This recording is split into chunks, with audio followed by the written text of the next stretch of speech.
शब्बीर ने मढरांजा में औबाश लड़कों का एक ऐसा गिरोह देखा है जो खुलेआम असलहे की नुमाइश करने से भी बाज नहीं आते थे। अहमद शेर नामी एक नौजवान भी उनके चुंगल से न बच सका। मैं हूं पारस मसरूर और आप देख रहे हैं कोई देखे न देखे शब्बीर तो देखेगा। 3 मोटरसाइकिलों के घूमते हुए व्हील गांव की कच्ची पगडंडी को कुचलते हुए आगे बढ़ रहे थे। इन मोटरसाइकिलों के पीछे अहमद नामी नौजवान मुसलसल हॉर्न दे रहा था, लेकिन उसे रास्ता नहीं दिया जा रहा था। हॉर्न की मुसलसल आवाज सुनकर मोटरसाइकिल सवारों को गुस्सा आ गया। बीच रास्ते में तीनों मोटरसाइकिलें रोक दी गईं और फिर एक साथ 3 गर्दनें घूमी। फिर तीनों मोटरसाइकिल सवारों ने एक दूसरे को आंखों में देखा। एक मोटरसाइकिल सवार उतरा और अपने पीछे वाले मोटरसाइकिल सवार अहमद की जानिब बढ़ने लगा और उसकी मोटरसाइकिल से चाबी निकाल दी। क्या हो गया तेरे को? भाई पूरा रास्ता घेर के चल रहे हो तुम लोग। तो ये क्या सवाल हुआ? इसका जवाब है हमारे पास। ये सूरत हाल देखकर औबाश लड़के के 2 साथी भी मोटरसाइकिल से उतरकर वहां पहुंच गए। तुझे मजा मैं अभी चखाता हूँ। लोमड़ी गिरबान छोड़ वरना मारा जाएगा। पीछे उठ, निकल इधर से, निकल निकल निकल, उठ। एक साथी ने पिस्तौल निकालकर अहमद को धमका दिया, जिस पर अहमद खामोशी से रास्ता बदल कर चला गया और दूसरे ही लम्हे तीनों औबाश लड़कों की मोटरसाइकिलें तहकों की गूंज में सड़क पर दौड़ती दिखाई दी।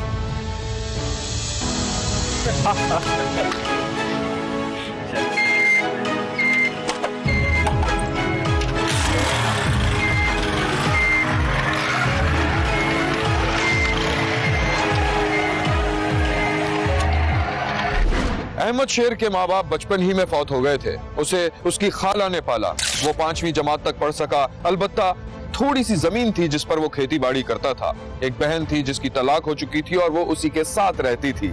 औबाश लड़कों की गुंडागर्दी ने उसकी नींद उड़ाकर रख दी थी। वो उन्हें सबक सिखाना चाहता था। शब्बीर ने देखा कि अहमद घर के बाहर घने दरख्त की छांव में बैठा हुआ था। उसके सामने ही एक भैंस बंधी हुई थी। अहमद की बहन उसे खाना खिला रही थी। क्या बात है अहमद, कुछ परेशान लग रहा है? हाँ बाजी, कल की बात है। मैं जा रहा था, गांव के कुछ लड़कों से मेरा झगड़ा हो गया था। असला भी था उनके पास। छोड़ूंगा नहीं मैं उन्हें। कहीं चोट वोट तो नहीं आई तुझे लड़ते हुए? नहीं बाजी, मगर मैं। अरे खबरदार, उन गुंडों के मुंह लगने की जरूरत नहीं है। खाना खाओ, मैं फैसल भाई से बात करूंगी। वकील है ना, वो देख लेंगे। बाजी, लोग गुंडागर्दी क्यों करते हैं? क्या उनका दिमाग खराब हो गया होता है? बुरी सोबतों में औलादें अक्सर बिगड़ जाती हैं, वरना कौन से वालिदैन चाहते हैं कि उनकी औलादें बिगड़ जाएं?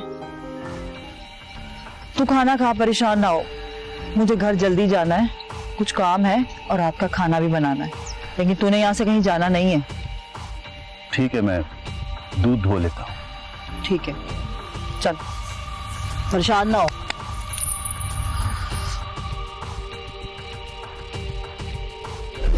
उधर गांव में औबाश लड़कों की मुजरिमाना सरगर्मियां जारी थी। वो खुलेआम लोगों से लूटमार भी किया करते थे। उनके लिए सबसे बड़ा चैलेंज अहमद शेर था, जिसने उन्हें आंखें दिखाई थी। वही 3 गुंडे मोटरसाइकिल भगाते ले जा रहे थे कि एक सुनसान रास्ते पर उन्हें एक कार खड़ी हुई दिखाई दी। वो तीनों पलक झपकते ही कार के पास पहुंच गए। एक औबाश ने कार में मौजूद शख्स की कनपटी पर पिस्तौल रख दिया। दरवाजा खोल, निकाल मोबाइल, दे इधर। पैसे का, पैसे का, ये इधर। गाड़ी उतार, गाड़ी उतार, गाड़ी उतार, जल्दी कर। अगर कोई होशियारी की ना, यहीं पे ठोक दूंगा। दरवाजा खुला तो एक लड़का अंदर चला गया और डैशबोर्ड में रखी रकम निकालकर कार वाले का मोबाइल भी छीन लिया। चलते चलते कार की चाबी निकाल ली। कार सवार कुछ नहीं कर सका। चल चल चल चल।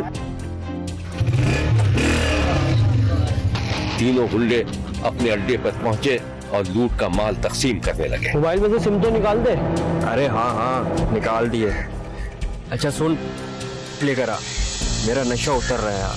ठीक है उस्ताद, लेकर आ रहा हूँ।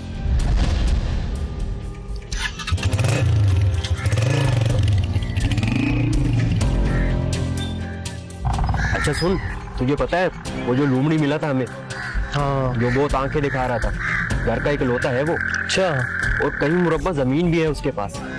क्या करें, उठा लें उसको? अरे नहीं यार, गांव में बलवा हो जाएगा। एक काम करते हैं, दोस्ती कर लेते हैं उससे।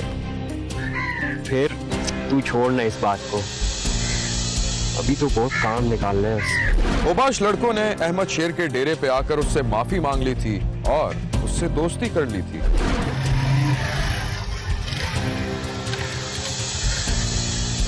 अहमद अपने डेरे पर था कि उसके सामने वही तीनों मोटरसाइकिलें आकर रुक गई। अहमद घबरा गया। अरे डर क्यों रहा है? गलती हो गई थी हमसे, माफी मांगने आया तुमसे। मगर अरे अगर मगर को छोड़, बराबर वाले गांव में रहते हैं, कभी जरूरत पड़ सकती है, हमें याद करना, हाजिर हो जाएंगे। बहुत शुक्रिया।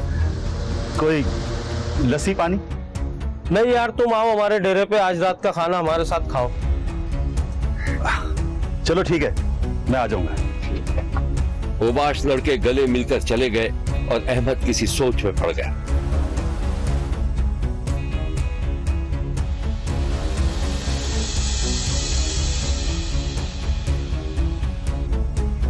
ओबाश लड़कों ने अहमद से दोस्ती कर ली और उसके नशे पर लगा दिया। जब अहमद की बहन को शक हुआ तो उसने आसमान सर पर उठा लिया और उसने उसे खाला के गांव भेजने का फैसला कर लिया। एक रात अहमद घर आया तो बहन दरवाजे पर उसका इंतजार कर रही थी। अहमद नशे में था। अहमद, कहाँ रह गए थे? मैं कब से तुम्हारा इंतजार कर रही हूँ। तबीयत ठीक है तुम्हारी? हाँ, वो तबीयत ठीक नहीं है मेरी। जाओ तुम। अहमद, अहमद मेरी दफा हो जाओ।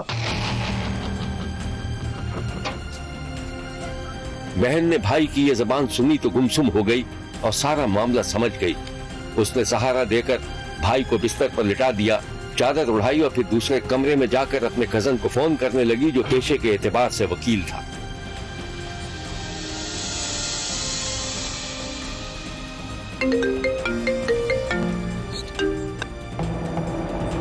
हेलो, हाँ बहन, इतनी रात को फोन किया, सब खैरियत तो है ना? फैसल भाई, अहमद को आप अपने घर ले जाएं। वो यहाँ बुरी सोबतों में उठने बैठने लगा है और मुझे लगता है कि वो नशा भी करता है। अच्छा, तुम परेशान मत हो, मैं कल सुबह आके उसे ले जाऊंगा, ठीक है? देख लें भाई प्लीज, मेरा भाई बहुत मासूम है। हाँ, मुझे डर लगने लगा है। तुम टेंशन नहीं लो, मैं कल सुबह आके उसे ले जाऊंगा, ठीक है? अभी रात बहुत हो चुकी है, तुम जाके सो जाओ। अल्लाह हाफिज।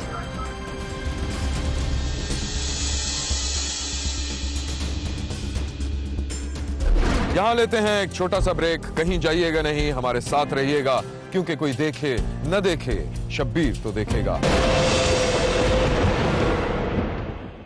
अहमद का खालाजाद भाई फैसल उसे गांव ले गया, लेकिन उसके ओबाश दोस्त वहां पर भी पहुंचने लगे। अहमद के कजन ने उसे बहुत समझाने की कोशिश की, लेकिन अहमद अपने कजन ही से बदजन हो गया। सुबह के वक्त अहमद और उसका कजन आंगन में नाश्ता कर रहे थे। ये जो तुम्हारे दोस्त आते हैं, जानते हो कौन है ये? कौन है? क्रिमिनल है, नशेबाज है। तुम फौरन इनसे दोस्ती खत्म कर लो, वरना किसी दिन मुश्किल में पड़ जाओगे। देखिए भाई, अब मैं बड़ा हो चुका हूँ, मुझे मत समझाया करें। मुझे पता है मेरे लिए क्या अच्छा है और क्या बुरा है। अच्छा, अब तुम मुझसे जबान चलाओगे? कान खोल कर मेरी बात सुनो, इनसे दोस्ती खत्म करो या अपना ठिकाना बदल लो। मेरे भी बच्चे हैं, क्या सोचेंगे वो? बदल लूंगा ठिकाना। मेरी भैंस मेरे घर पहुंचा दीजिएगा, जा रहा हूं मैं। ये धमकी किसे दे रहे हो? जाओ, दफा हो जाओ यहाँ से, जहन्नुम में जाओ तुम। और हाँ, अगर कुछ हो जाए ना तो रोते हुए मेरे पास मत आना। नहीं आऊंगा, कभी नहीं आऊंगा मैं।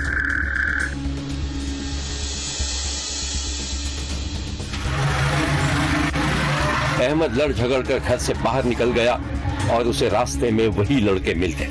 अरे कहाँ जा रहे? हम तेरी तरफ ही आ रहे थे।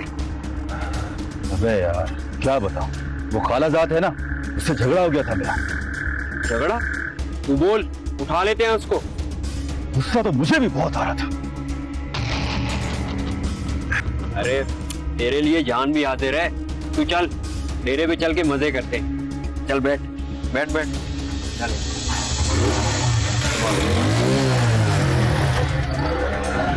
अहमद एक मोटरसाइकिल के पीछे बैठ गया और फिर वो सब दूर जाते दिखाई दिए। अहमद के औबाश दोस्तों ने उसका ब्रेन वॉश कर दिया था। उन्होंने उसके दिमाग में यह बात डाल दी थी कि अगर कोई उसकी मुखालफत करे तो उसे मौत की नींद सुला दिया जाए। सबसे पहला टारगेट अहमद का कजन एडवोकेट फैसल था। शब्बीर ने देखा कि अहमद के तीनों दोस्त शदीद नशे में एक खोली में बैठे हुए थे। मुझे याद है वो फैसल नामी जो वकील था, उसने हमारे खिलाफ केस लड़ा था। हाँ याद है, और मुझे नहीं पता था कि एक दिन हम उस तक पहुंच जाएंगे। मैं तो काफी अरसे से उसकी तलाश में था। क्या मतलब उस्ताद?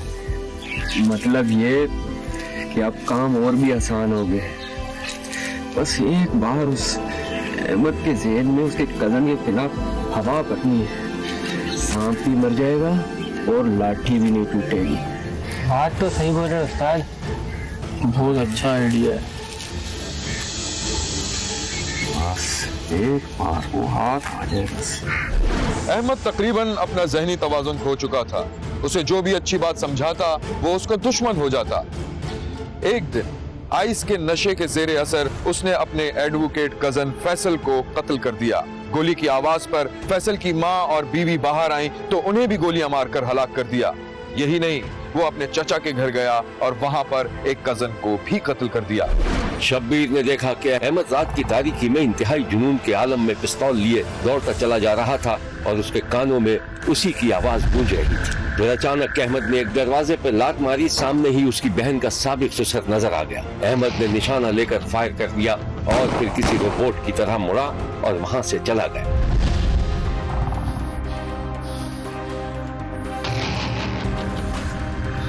तुझको भी नहीं छोड़ूंगा बुड्ढे। तूने मेरी बहन को तलाक दिलवाई थी, आज तेरा खात्मा बुड्ढे।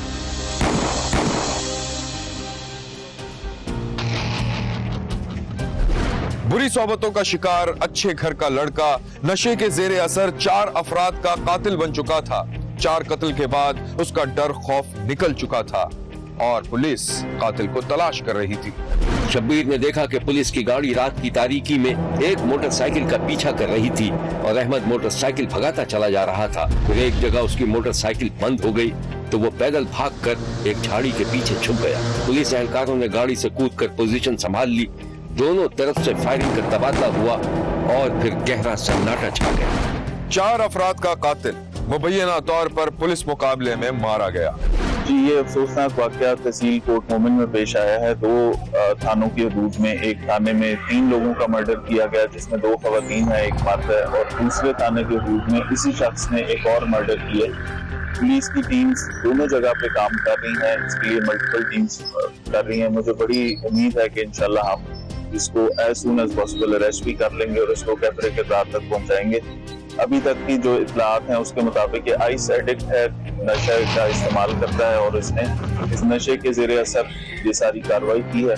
मज़ीद तफसीलात से आपको आगाह करेंगे जैसे इंशाल्लाह हम इसको गिरफ्तार करेंगे। शब्बीर ने अहमद की हलाकत को उसके किरदार का मंतकी अंजाम करार दिया है और कहा है कि नशे की लत इंसान को तबाही और बर्बादी की तरफ ले जाती है, एक ऐसी बंद गली की तरफ जहाँ से वापसी का कोई रास्ता नहीं होता। देखते रहिए, क्योंकि कोई देखे न देखे शब्बीर तो देखेगा। एक तरफ माँ थी और दूसरी तरफ बीवी। माँ बस जिद थी कि बेटा अपनी बड़ी उम्र की बीवी को छोड़कर किसी कम उम्र लड़की से शादी कर ले, और बेटा ये बात मानने के लिए तैयार नहीं था। तनाजा पेचीदा होता जा रहा था और फिर एक नई कहानी ने जन्म लिया। मैं हूँ पारस मसरूर और आप देख रहे हैं कोई देखे न देखे शब्बीर तो देखेगा। सीढ़ियां चढ़ते हुए पांव तेजी से हरकत कर रहे थे। ये एक तंग सा जीना था जिसे कई मंजिला इमारत के मकीन इस्तेमाल करते थे। रियाज जीना चढ़ रहा था और उसी जीने से कुछ लोग चढ़ते उतरते भी दिखाई दे रहे थे। रियाज अपने फ्लोर पर पहुंचा। उसने अपना सांस दुरुस्त किया और बेल पर उंगली रख दी। उधर अंदर दो बराबर बराबर के कमरों से दो औरतें, जिनमें से एक रियाज की बूढ़ी माँ थी और दूसरी रियाज की बीवी, बेल की आवाज पर इस तरह दरवाजे की तरफ लपकी जैसे कोई खजाना हाथ लगने वाला हो। दोनों ने एक साथ दरवाजे के हैंडल पर हाथ रखा, फिर एक दूसरे को खा जाने वाली निगाहों से देखा और फिर रियाज की बीवी अपनी सास का हाथ झटकने में कामयाब हो गई। रियाज की बीवी समीना ने हैंडल घुमाकर दरवाजा खोला तो रियाज इस तरह अंदर आया जैसे उसे किसी ने धक्का देकर अंदर भेजा हो।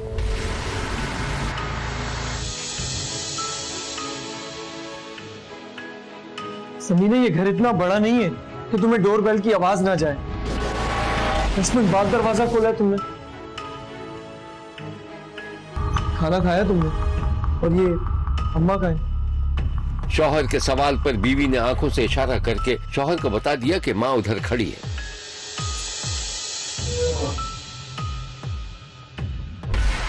अम्मा सोई नहीं अभी तक?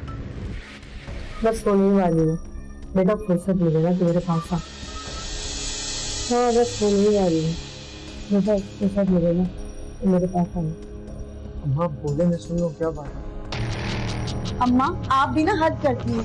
अरे अभी तो आए हैं, कम से कम इन्हें आराम से बैठ के खाना ही खा लेने दें। और वैसे भी आप चाहती क्या हैं? मैं पूरी रात बैठ के इंतजार ही करती रहूं कि कब अम्मा जी से जान छूटेगी और मुझे मेरा शौहर मिलेगा। देख रहा है बेटा, ये मेरे साथ ऐसा करती है। मेरी तो मत मारी गई थी जो इसको ब्याह के ले आई। ना आल औलाद दे सकी और घमंड तो देख इसका। बस कर दे आप दोनों। क्या हो गया तुम्हें? बहुत जबान चलती है तुम्हारी। माँ है मेरी वो, शर्म करो कुछ। अम्मा बोले, क्या बात है? छोड़ बेटा, मेरी ही गलती है। जा तू अपने कमरे में जा, मैं बाद में बात कर लूंगी तुझसे। जा बेटा। नहीं अम्मी, बात तो अब अभी ही होगी। तुम जाओ खाना गर्म करो।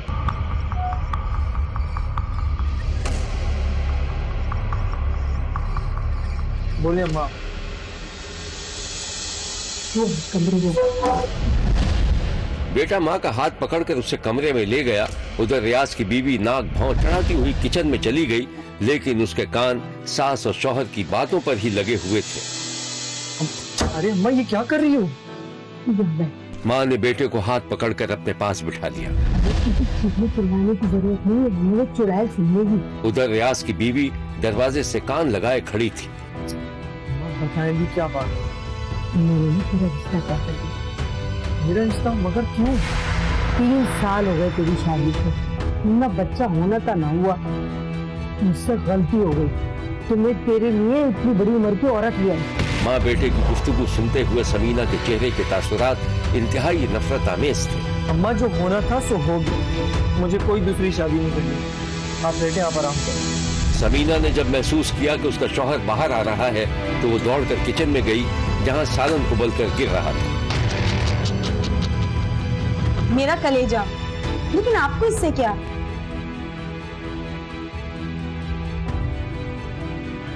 समीना क्या जल रहा है? मेरा कलेजा, लेकिन तुम्हें इससे क्या?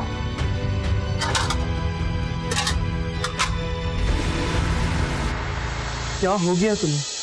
क्यों हर वक्त जली कटी बातें करती रहती हो? कुछ नहीं हुआ, और खाना भी खुद ही खा लेना। मेरी तबीयत खराब है।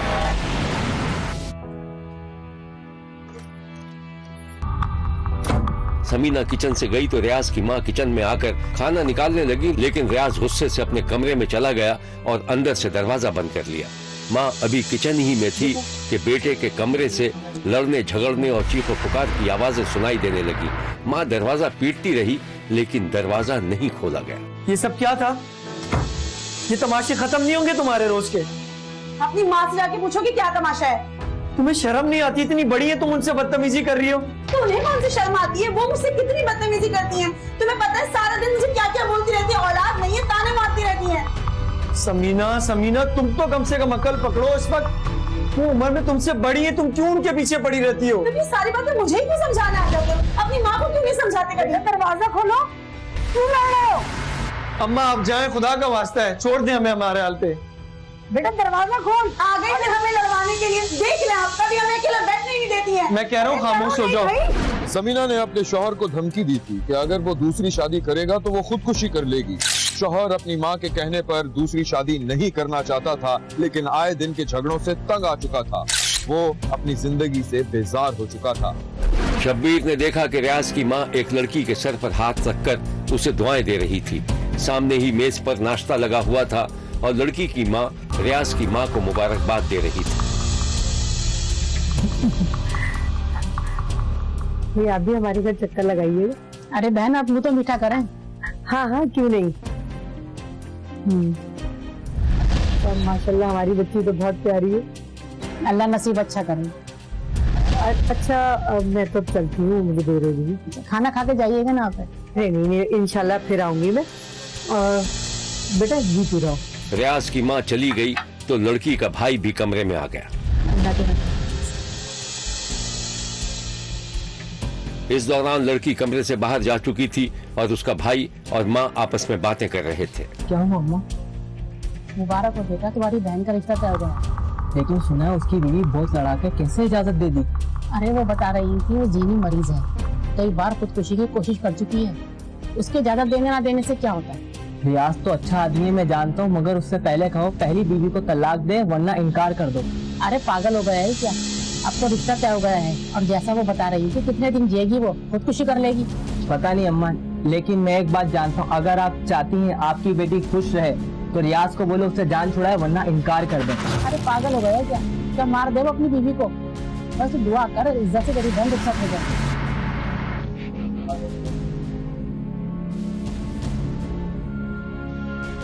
यहाँ लेते हैं एक छोटा सा ब्रेक। कहीं जाइएगा नहीं, हमारे साथ रहिएगा, क्योंकि कोई देखे न देखे शब्बीर तो देखेगा।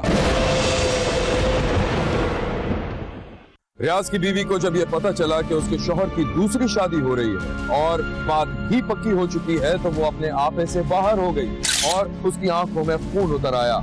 वो इस सारी सूरत हाल का जिम्मेदार अपनी सास को समझने लगी।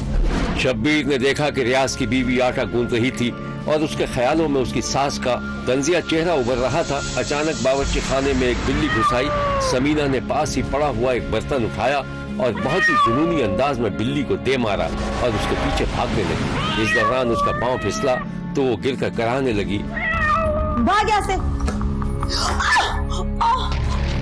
फिर वो किसी न किसी तरह उठी, अपने कमरे में गई और हवन्नकों की तरह छत पर लटके पंखे को घूरने लगी।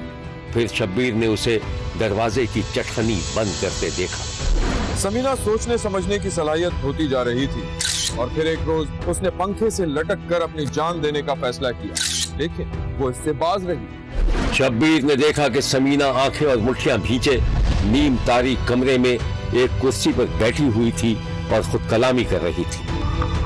पागल हो गई समीना, मेरी जिंदगी क्यों खत्म कर दी? मेरी दुश्मनों की जिंदगी खत्म करी। बुराई भाभी कमरे में रहती है, देखो तो जाके इसका गला दबा दो, मार डालो उसे। हाँ तुम ये कर सकती हो, तुम ये सब कर सकती हो, तुम्हें करना ही होगा। हिम्मत रखो, तुम्हारा शौहर तुम्हारे हाथ से निकल जाएगा। समीना अपनी जगह से उठकर किसी रोबोट की तरह दरवाजे की तरफ बढ़ रही थी कि शौहर आहिस्ता से दरवाजा खोलकर अंदर दाखिल हुआ। समीना अपने शौहर से टकरा गई। नहीं छोड़ूंगी समीना, नहीं छोड़ूंगी, मार दूंगी। अरे तुम्हें तुम्हारे बेटे को दोनों को मार दूंगी। समीना संभालो, क्या हो गया तुम्हें?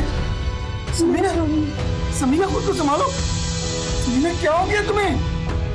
समीना, समीना खुद, समीना, समीना होश में हो। समीना, समीना, मम्मी। शौहर समीना को संभाल ही रहा था कि वो बेहोश होकर गिर पड़ी। समीना का शौहर अपनी बीवी की जहनी हालत देखकर डर गया था। उसे खौफ था कि वो किसी भी वक्त कोई भी बड़ा कदम उठा सकती थी। शब्बीर ने एक दिन देखा कि समीना का शौहर बावर्ची खाने में मौजूद छुरियों की धार चेक कर रहा था और तेज धार वाली छुरियों को एक डब्बे में छुपा रहा था। उसने बगैर धार की एक छुरी सामने ही रख दी। फिर वो कमरे में चला गया और पंखे के नीचे बिछे बेड को खिसका कर एक तरफ कर दिया। फिर एक स्टूल खींच कर लाया और उस पर खड़ा हुआ और दोनों हाथ बुलंद करके पंखे की ऊंचाई का अंदाजा लगाने लगा। पंखा ऊंचा था जिस पर रियाज मुतमईन नजर आया और फिर बिस्तर पर गिरकर उसने आंखें बंद कर ली। उन दिनों समीना नाराज होकर अपनी माँ के घर गई हुई थी, जिसे बाद में उसका शौहर मना कर ले आया था।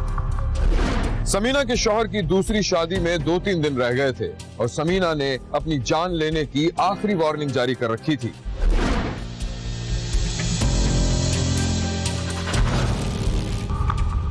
एक दिन रियाज सीढ़ियां चढ़ता हुआ अपने फ्लैट पर पहुंचा तो दरवाजा बंद था। रियाज ने चाबी से दरवाजा खोला। जैसे ही वो अंदर दाखिल हुआ, उसने देखा कि उसके कमरे के दरवाजे के नीचे से खून बह रहा था।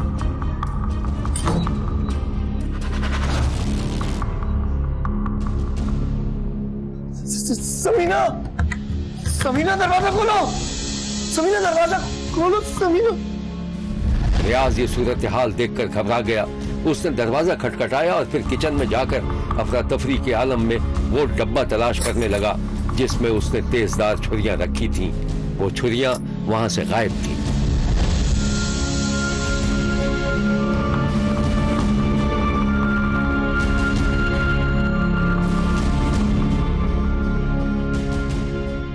जिस बात का डर था वही हुआ। शौहर की दूसरी शादी के तनाजे पर रियाज की बीवी समीना की जान चली गई। उसके जिस्म, खास तौर पर गर्दन पर छुरियों के गहरे जख्म थे। ये सारी बातें समीना के शौहर ने थाने में बताई थी और मामले की तहकीकात की दरखास्त भी की थी। पुलिस ने तफ्तीश की तो समीना की मौत के जिम्मेदारों तक पहुंच गई। क्या समीना ने खुद पर छुरियों से वार करके अपनी जान ली थी? इसका जवाब है जी नहीं। समीना के शौहर ने बहुत चालाकी से अपनी बीवी को कत्ल करके खुदकुशी का ढोंग रचाया था। क्राइम सीन का विजिट किया तो देखा कि एक औरत, उसकी डेड बॉडी घर में बेड पे पड़ी थी और उसके गर्दन में छुरी घोंपी हुई थी। रेस्क्यू 112 वालों ने बताया कि कुंडा अंदर से लगा हुआ था और उन्होंने आके ऊपर से जो दरवाजे के ऊपर रोशनदान है वो तोड़वा के अंदर से कुंडा खुलवाया। उसके खामद ने बताया कि इसने खुदकुशी कर ली है। तो हालात मशकूक थे। डीपीओ साहब खुशाब, एसपी साहब इन्वेस्टिगेशन ने हिदायत दी कि इसके हालात मशकूक हैं, इसकी तफ्तीश हर एंगल से की जाए। तो हमने उधर पीएफएससी टीम को बुलवाया, गाड़ी लैब आई, गर्दो नवाज से चेक किया। जो उसके पड़ोसी थे उन्होंने बताया कि इनका अक्सर लड़ाई झगड़ा आपस में रहता था और इनके अदालत में, कोर्ट्स में आपस में इशू भी चल रहे थे और ये काफ़ी अर्सा नाराज रही इसकी जो बीवी है और ये अब कोई 1-2 माह से इधर आई थी। इन्वेस्टिगेशन की और आखिरकार इस खुदकुशी को कत्ल की शक्ल में सामने आया केस और खातून का जो शौहर था उसको हमने अरेस्ट किया और दौरान तफ्तीश शौहर ने इस बात का इंकशाफ किया कि उसने अपनी बीवी को खुद अपने हाथों से कत्ल किया है। उनका कोई आपस में झगड़ा था जिसकी वजह से ये कत्ल हुआ और फिर उसने मुकम्मल तौर पे इस केस को खुदकुशी का रंग देने की कोशिश की। यहाँ तक कि हमने मुल्ज़म से, पुलिस ने बड़े तंदही से इन्वेस्टिगेशन करते हुए उससे री इनेक्ट करवाया ये सारे का सारा जो क्राइम सीन था और फिर ये बात सामने आई कि असल में इस शख्स ने अपनी बीवी को खुद कत्ल किया है और उसको खुदकुशी का रंग देने की कोशिश की है। शब्बीर ने खुशाब में पेश आने वाले इस खूनी वाक़े पर इंतहाई अफसोस का इजहार किया है और कातिलों को इबरतनाक सजा देने का मुतालबा किया है। देखते रहिए, क्योंकि कोई देखे न देखे, शब्बीर तो देखेगा। यहाँ हमारे प्रोग्राम का वक्त खत्म हुआ। अगले हफ्ते नई कहानियों के साथ फिर हाजिर होंगे इसी वक्त सिर्फ एक्सप्रेस न्यूज पर। देखना मत भूलिएगा, क्योंकि कोई देखे न देखे, शब्बीर तो देखेगा। अगर आप अपने इर्द गिर्द होने वाले किसी गैर मामूली वाक़े से शब्बीर को आगाह करना चाहते हैं तो SMS करें SAB लिखकर स्पेस दें और अपना मैसेज अपने शहर और नाम के साथ 247 पर भेज दें। फैक्स करने के लिए हमारा नंबर है 021-3580-3820। खत लिखने के लिए हमारा पता है 5 expressway of Korangi road, Karachi. Express news, Shabbir तो देखेगा।